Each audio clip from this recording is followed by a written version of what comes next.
इस तरह से तोड़ने की बात करोगे तो इससे मस्जिद नहीं टूटेगी, इससे देश टूटेगा। बहुत सारे मुसलमान ऐसे हैं जिनकी देशभक्ति पर शक नहीं किया जा सकता, जो देश के लिए प्राण तक न्यौछावर कर देते हैं, लेकिन जब उन्हें बार बार देशभक्ति का सबूत देना पड़ता है, एक बात मुसलमान के पक्ष की बोल दी, मुसलमान की हक की बात कह दी, तो मुसलमान आपके साथ हो जाएगा। तो मुझे मुस्लिम्स के नजरों में जो सम्मान दिखता है वो आशातीत इसलिए है कि वो मुस्लिम होकर भी सम्मान कर रहे हैं। नमस्कार, स्वागत है आप सभी का हिंदुस्तान 24 पर और मैं आप सबके साथ विपिन चौधरी। क्या एक संत के मन में भी हिंदू मुस्लिम की भावना हो सकती है, और जो संत हिंदू मुस्लिम में भेद करता है तो क्या वास्तव में वो संत कहलाने लायक है? आज बातचीत करने के लिए हमारे साथ महंत आनंद स्वामी जी मौजूद हैं। महाराज जी, बहुत बहुत स्वागत है आपका हिंदुस्तान 24 पर। आपका भी मंदिर में बहुत बहुत स्वागत है प्रियवर।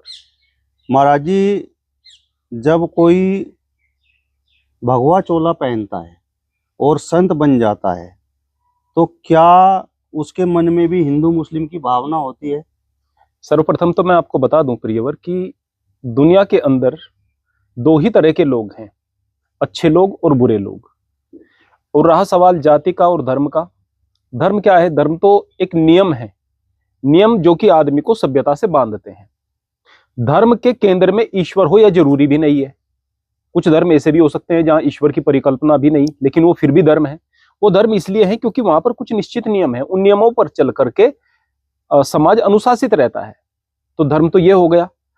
वो अलग अलग स्थान पर अलग अलग तरह का हो सकता है, क्योंकि अलग अलग जगह की अलग अलग आवश्यकता होती है।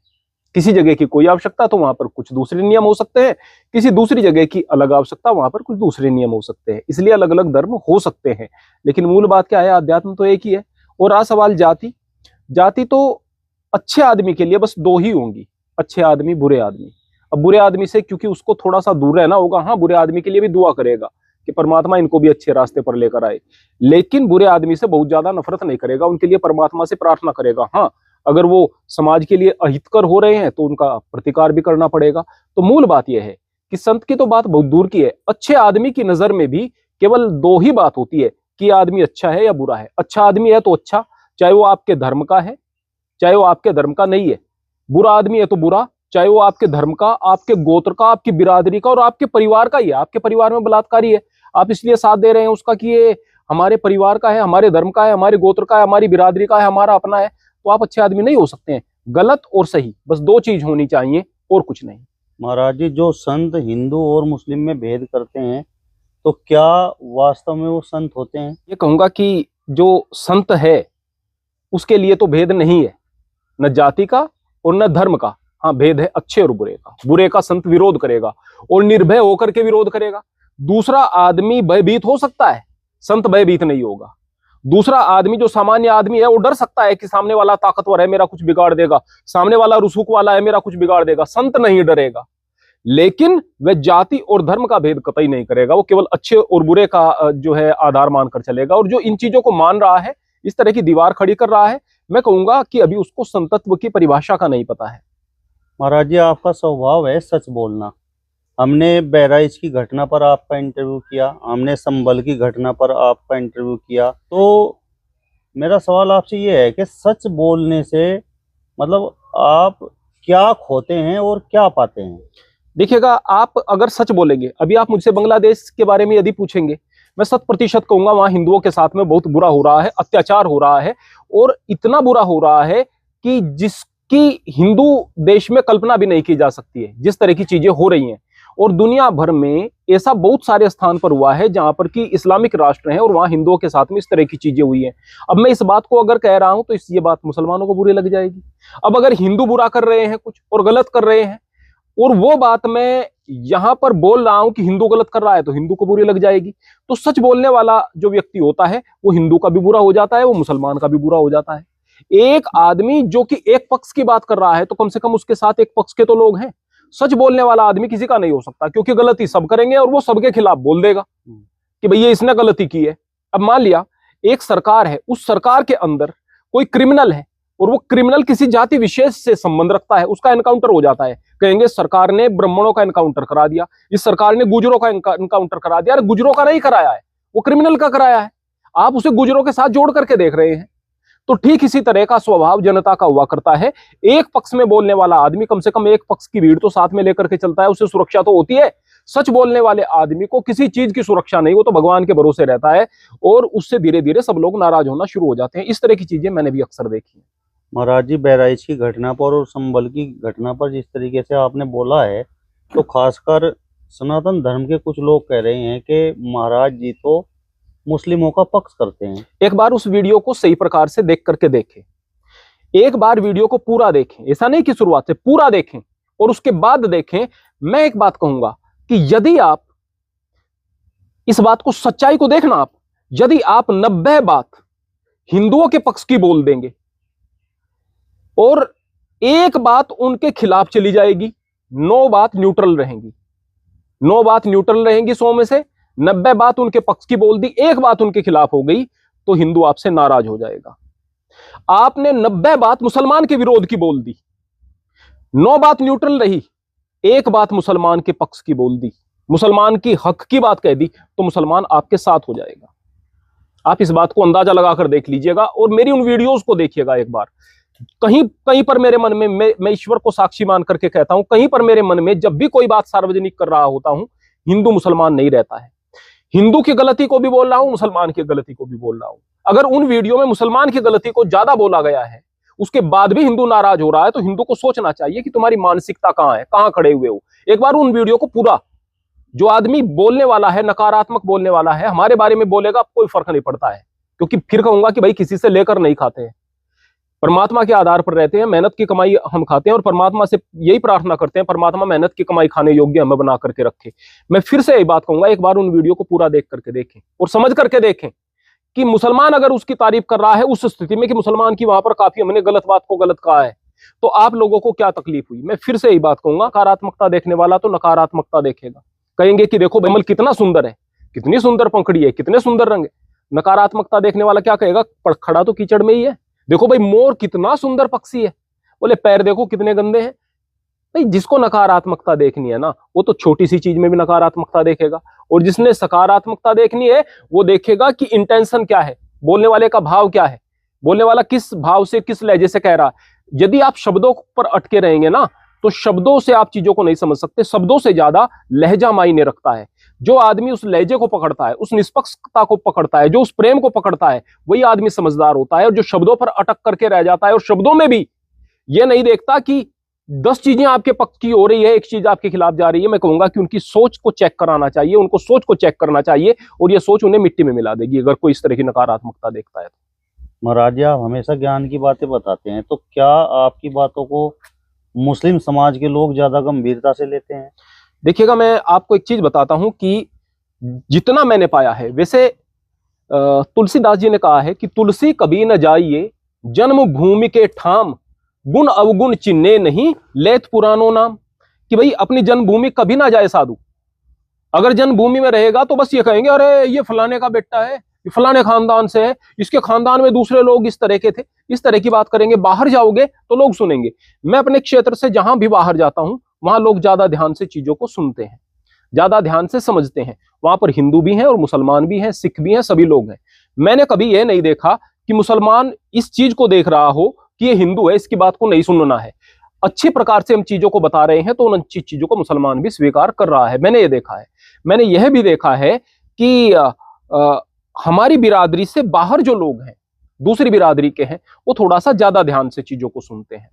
मैं अपने क्षेत्र में बात करूं तो अपने क्षेत्र में जो ज्यादा नजदीक लोग हैं, ये तो स्वाभाविक बात सालों से होती आ रही है, वो लोग थोड़ा कम सुनते हैं, अपनी बिरादरी के और कम सुनते हैं, दूसरी बिरादरी के दूसरे लोग हिंदू ज्यादा सुनते हैं, मुसलमान वगैरह बिल्कुल उतना ही सुनते हैं, उतना ही समझते हैं जितना कि हिंदू समझ रहे हैं। कोई भेदभाव मुझे समाज में इस तरह का दिखाई नहीं दिया मेरे प्रति तो।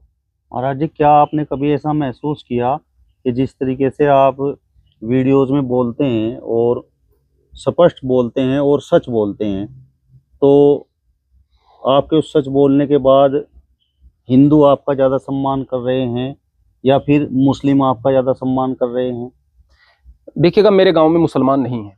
अगर मेरे गांव में मुसलमान होते तो हो सकता है कि मुसलमान भी मेरा विरोध करते। इस गांव में एक भी घर, एक भी परिवार मुसलमान का नहीं है। और गांव से बाहर की बात करूं तो हिंदू मुसलमान की ऐसी बात मुझे ज्यादा दिखाई नहीं देती है। लेकिन फिर भी अगर मैं कुछ प्रतिशत देखूं तो मुझे मुस्लिम्स के नजरों में जो सम्मान दिखता है वो आशातीत इसलिए है कि वो मुस्लिम होकर भी सम्मान कर रहे हैं। मैं अभी सुबह से लेकर के हिंदुओं के कार्यक्रम में ही था और लोग बाग सम्मान कर रहे थे, अच्छी प्रकार से सम्मान कर रहे थे, अच्छी प्रकार से प्यार दे रहे थे, लेकिन वो थोड़े दूर दराज के लोग थे। हिंदू अगर सम्मान कर रहा है, भाई उनके संत हैं, उनके गुरु हैं, उनके आचार्य हैं, उनके महंत हैं, या उनके बीच के बंदे हैं, या उनके बच्चे हैं, या उनके भाई हैं, समझ में आती है बात। मुसलमान सम्मान कर रहा है तो वो बात इसलिए महत्वपूर्ण हो जाती है कि वो केवल इसलिए कर रहा है कि वो बातों को लेकर के सम्मान कर रहा है और कोई वजह नहीं है। ये बात महत्वपूर्ण हो जाती है। राज जी, मेरा सवाल आपसे ये है कि अगर किसी के धार्मिक स्थल को तोड़ दिया जाए और उस तारीख को शौर्य दिवस के रूप में मनाया जाए, तो क्या आपकी नज़रों में वो सही है?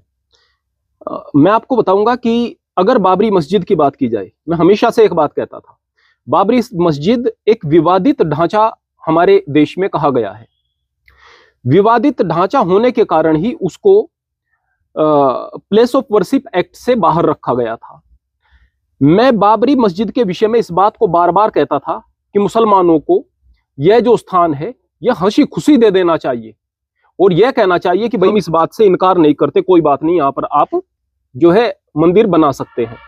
वो न्यायालय के द्वारा आया, यह बात अलग है कि वो वहां पर मंदिर बन गया, लेकिन वो अगर उस तरह से हो जाता तो ज्यादा अच्छी बात होती। लेकिन अब मैं एक बात बताता हूं, तब मैंने एक बात कही थी, वो जो विवाद था वो निबट गया, वो जो विवाद था खत्म हो गया।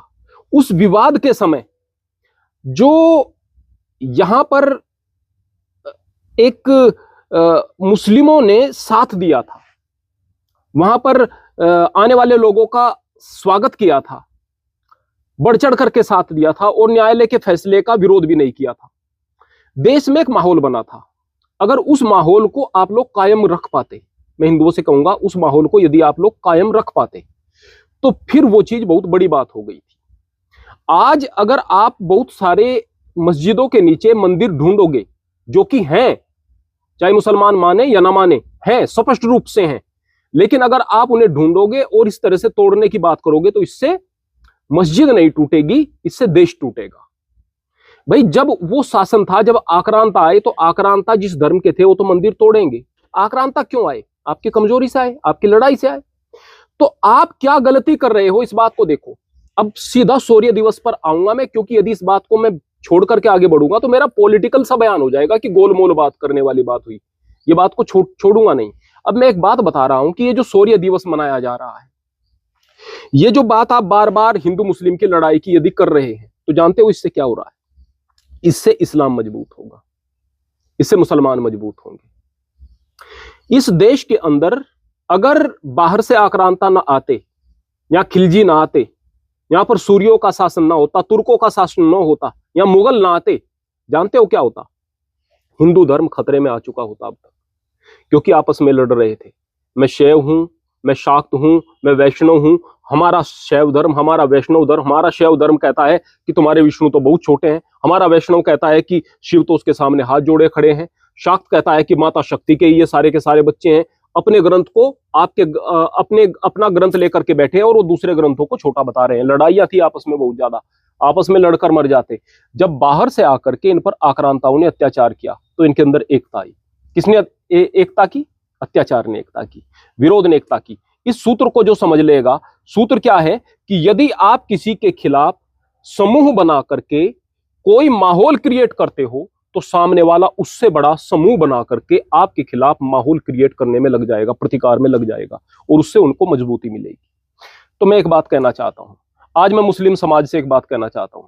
यदि कहीं मंदिर मस्जिद पर विवाद हो रहा है और मस्जिद है आपकी, आपको ऐसा लगता है नहीं टूटनी चाहिए, अगर टूट जाएगी तो क्या बिगड़ जाएगा भैया आपका, है ना, छोड़ दो उसको। लेकिन जहां पर वह एक मस्जिद टूटेगी उसके स्थान पर आप 3 मस्जिद बना लो, उसके स्थान पर सभी मुसलमान इकट्ठे। क्यों अपने बच्चों को मरने देते हो? क्यों अपने भाइयों को मरने देते हो? 3 मस्जिद बनाओ, 4 मस्जिद बनाओ, बन जाएगी, आदमी जिंदा रहेगा और आपस के सहयोग से बन जाएगी। और उन मस्जिदों में आप दूसरे मुसलमान बच्चों को लेकर के आओ, उनको दीन की तालीम दो, इससे इस्लाम बढ़ेगा। आप पत्थर फेंकने पर लग जाओगे, आप विरोध पर लग जाओगे, आप लड़ाई झगड़े में लग जाओगे, लोग मरेंगे, हालत खराब होगी। अब मैं हिंदुओं से कहना चाहता हूं, अगर यहां पर आप लोगों के ऊपर अत्याचार हो रहे हैं, जहां पर भी हो रहे हैं, जैसे भी हो रहे हैं, अगर आप लोग अपने स्थिति को मजबूत बनाने में लग जाओगे, विरोध की बजाय स्थिति को मजबूत बनाने में लग जाओगे, तो ज्यादा बड़ी बात हो जाएगी। हाँ, जैसे बांग्लादेश में हो रहा है, वहां विरोध जरूरी है, वहां पर अत्याचार हो रहा है, वहां विरोध जरूरी है।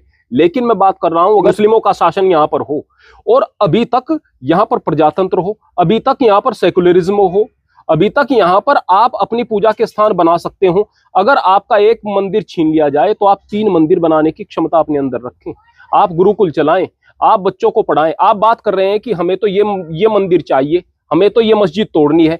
आप ये कोशिश क्यों नहीं करते कि प्रत्येक गांव में गुरुकुल हो? ये कोशिश क्यों नहीं करते? मुसलमान तो मदरसे बना रहे हैं, आपके प्रत्येक गांव में एक गुरुकुल क्यों नहीं है? उस गुरुकुल में आपके वेद शास्त्र क्यों नहीं पढ़ाए जा रहे? मैं किसी से पूछूं कि श्रीमद् भगवत गीता में कितने श्लोक हैं, तो कितने लोग बता पाएंगे? मैं किसी से पूछूं कि श्रीमद् भगवत गीता में जो 18 अध्याय हैं उनके विषय क्या हैं, कितने लोग बता पाएंगे? मैं पूछूं पतंजलि के योग सूत्र में क्या है, वेद के अलग अलग वेद के विषय क्या हैं, कितने लोग बता पाएंगे? विषय तक नहीं बता पाएंगे भाई। तो आपको मंदिर जो चाहिए वो मंदिर मिल भी गया, उससे आपके धर्म का ज्ञान कितना बढ़ेगा, आपके धर्म की तरक्की कितनी होगी? अगर प्रत्येक गांव में आप एक गुरुकुल की स्थापना कर ले और वहां पर आपकी जो है गुरुकुलीय शिक्षा चले तो कितना बढ़िया हो जाए। बोले कि ऐसे तो पैसा लगेगा, छोड़ दो इस बात को, प्रत्येक गांव में मंदिर तो है ना, उस मंदिर में आपके धर्म की शिक्षा चलनी चाहिए। अगर चला भी किसी ने तो वहां कोई बंदा नहीं आएगा, मैं पक्का कहता हूं। मैं कहता हूं यहां पर मैं सुबह श्रीमद् भगवत गीता का व्याख्या करना शुरू करूंगा और एक आदमी भूल करके दिखाए, मैं चैलेंज देता हूं, मैं अर्थ सुनाऊंगा श्रीमद् भगवत गीता का, एक एक श्लोक का, प्रतिदिन 700 दिन में हो जाएंगे ना पूरे के पूरे 700 श्लोक। भूल करके दिखाए, भूलेगा नहीं जिंदगी भर, एक एक दिन एक एक श्लोक सिखाऊंगा। आए लोग? आएंगे नहीं भाई, आएंगे नहीं, आरती तक में नहीं आएंगे, बस लड़ना है। ये दिक्कत की बात होती है कि जब हमारा आधार ही लड़ाई हो जाएगी, मात्र आधार लड़ाई हो जाएगी, तो दिक्कत की बात होती है। महाराज जी, मेरा सवाल आपसे ये है कि जिस तरीके से आपने बाबरी मस्जिद के बारे में बताया और आपने कहा कि मुस्लिमों ने भी सहयोग किया और कोर्ट ने जो भी कोई आदेश दिया उसको सभी मुस्लिमों ने भी स्वीकार कर लिया, तो अब जिस तरीके से लगातार मंदिरों के दावे हो रहे हैं, तो क्या मुस्लिमों को सहर्ष उन मस्जिदों को भी हिंदुओं को सौंप देना चाहिए? मैं तो एक बात कहूंगा, ये बात बड़ी कड़वी लगेगी कि कितनी मस्जिदें हैं जिनको हिंदू यह कह सकते हैं कि इनके नीचे मंदिर है। कितनी हैं? 10 हो सकती हैं, 20 हो सकती हैं, 30 हो सकती हैं, 40 या 50 हो सकती हैं, है ना? इससे ज्यादा नहीं हो सकती है। 100 हो सकती हैं, 200 हो सकती हैं, इससे ज्यादा नहीं हो सकती। क्या इस देश के मुसलमान और पूरी दुनिया के मुसलमान अगर यहां पर 100 मस्जिद चली जाएं तो यहां पर 200 मस्जिद नहीं बना सकते? है ना? क्या इस बात को यदि कहें कि भाई देखो आप मस्जिद लेना चाहते हो, ले लीजिएगा, हम तो यहां पर दूसरी मस्जिद बनाना चाहते हैं और दूसरी मस्जिद बनाएंगे, आपको कौन रोक रहा है? कौन रोक देगा? कोई दिक्कत की बात नहीं होने वाली है। आप अगर अपने आप को मजबूत बनाओगे तो बड़ी बात होगी। मैं आपको एक बात बताता हूं, मजहब बड़ी बात नहीं होती, दीन बड़ी बात होती है। मजहब के नाम पर लड़ाई हो सकती है, दीन तो अंदर की विषय वस्तु है, उसका किसी को पता नहीं चलता है। आप मजहब के नाम पर लड़ रहे हो, आपका दीन कमजोर होता जा रहा है, तो दिक्कत की बात है। दीन यदि सलामत रहेगा तो इस्लाम कमजोर नहीं हो सकता। आध्यात्म यदि ठीक रहेगा तो हिंदू कमजोर नहीं हो सकता है। आध्यात्म से यदि हिंदू जुड़ जाए और दीन से मुसलमान जुड़ जाए तो ये लफड़े खत्म हो जाएंगे। ये सारी लड़ाइयां इसलिए हैं कि हम चीजों को लिटरली ले रहे हैं, हम केवल कुछ परंपराओं में उलझे हुए हैं। भाई ठीक है, मस्जिद जो है वो भगवान का नाम लेने का एक स्थान है, ईश्वर का नाम लेने का एक स्थान है आपका, है ना? लेकिन आपको भी पता है कि ईश्वर मस्जिद के अंदर नहीं है ना? वो तो आपके दिल में है या फिर वहां पर है जहां पर है, आपके साथ हर वक्त है। अगर मैं बात करूं कि ये परमात्मा तो प्रत्येक व्यक्ति के मन में है। अगर दुनिया में आदमी कहीं भी घूम रहा है, उसके साथ उसका ईश्वर है, जहां पर वो खड़ा है वहां पर मंदिर है। मन में अगर परमात्मा है तो हर स्थान मंदिर है, मन में अगर परमात्मा नहीं है तो मंदिर में भी नहीं है, फिर तो बस उसके लिए कहीं पर भी नहीं है, फिर वो लड़ता मरता फिरेगा। मैं फिर से यही बात कहूंगा कि समझदार आदमी जो होगा वो बहुत बारीकी से काम करेगा और ना समझ आदमी केवल लड़ता रहेगा। लड़ाइयां करवाना उन लोगों का काम होता है जिनको लड़ाइयों से फायदा होता है। यदि आप उन लोगों के चक्करों में पड़ जाओगे जो कि लड़ाइयों से फायदा उठा करके आपके देश को कमजोर कर रहे हों, आपको कमजोर कर रहे हों, तो फिर आप अपने धर्म को कमजोर कर लोगे। और यदि आप साजिशों से बच करके, यदि आप चाहे वो धार्मिक लोग हों, सबसे पहले धार्मिक लोग होते हैं, धार्मिक नेता, चाहे वो मुल्ला मौलवी हो, चाहे वो पंडित पुजारी हो, सबसे पहले वो होते हैं, फिर राजनेता वगैरह भी हो सकते हैं, फिर समाज के दूसरे साथी लोग हो सकते हैं। उन सब से बच करके आप अपने दीन को पुख्ता करोगे, या हिंदू अपने आध्यात्म को मजबूत करेगा, तो निश्चित रूप से हिंदू भी बढ़ेंगे, मुसलमान भी बढ़ेंगे। और अगर खाली मुसलमान का विरोध आप करते रहेंगे, यकीनन यकीनन इस्लाम ताकतवर होता चला जाएगा, मुसलमान ताकतवर होता चले जाएगा। ठीक ऐसे जैसे कि मुगल काल में हिंदुओं का विरोध हुआ, उससे पहले इस्लामिक शासन में हिंदुओं का विरोध हुआ, हिंदू मजबूत हो गया था। ऐसी स्थिति है। क्या महाराज जी मुसलमान देशभक्त नहीं है? देखिएगा, मैं एक बात कहूंगा कि अगर देशभक्ति की बात की जाए तो बहुत सारे स्थानों पर मुसलमान ऐसे भी पाए गए हैं जिन्होंने देश के साथ में गद्दारी की, ऐसे भी पाए गए हैं।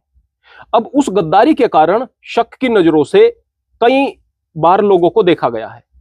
लेकिन यहां पर या तो मैं इस प्रश्न का उत्तर कम से कम 25 मिनट में दूं, या फिर अगर किसी को समझना है तो एक बार शौर्य नाम की फिल्म है, शौर्य फिल्म को देख ले। मेरे कहने से शौर्य फिल्म को कहीं से भी देख ले, शायद यूट्यूब पर मिल जाएगी, कहीं से मिल जाएगी। स्पष्ट रूप से इस बात का पता चल जाएगा कि क्या मुसलमान देशभक्त होते हैं। कम शब्दों में मैं एक बात बताता हूं, इस बात में कोई शक नहीं है कि बहुत सारे मुसलमानों ने देश के साथ गद्दारी की है। उसके कारण कई हो सकते हैं। हिंदू केवल इस देश के अंदर है, इस देश को अपना जन्मभूमि, कर्म भूमि, अवतारों की भूमि सब कुछ मानता है। उसकी इस देश के अलावा कहीं पर जो है भक्ति का भाव नहीं जा सकता।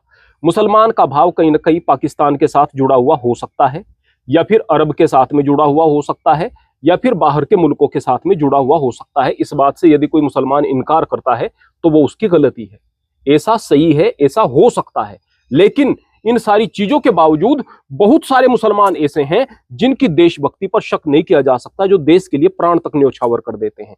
लेकिन जब उन्हें बार बार देशभक्ति का सबूत देना पड़ता है अपनी, तो फिर उनकी देशभक्ति कमजोर होने लगती है और उनके अंदर भी एक गद्दार पैदा होना शुरू हो जाता है। चलिए, तो महंत आनंद स्वामी जी को आपने सुना। फिलहाल इस वीडियो में बस इतना ही। अगली वीडियो में फिर आपसे मुलाकात होगी, तब तक बने रहिए हिंदुस्तान 24 के साथ। नमस्कार।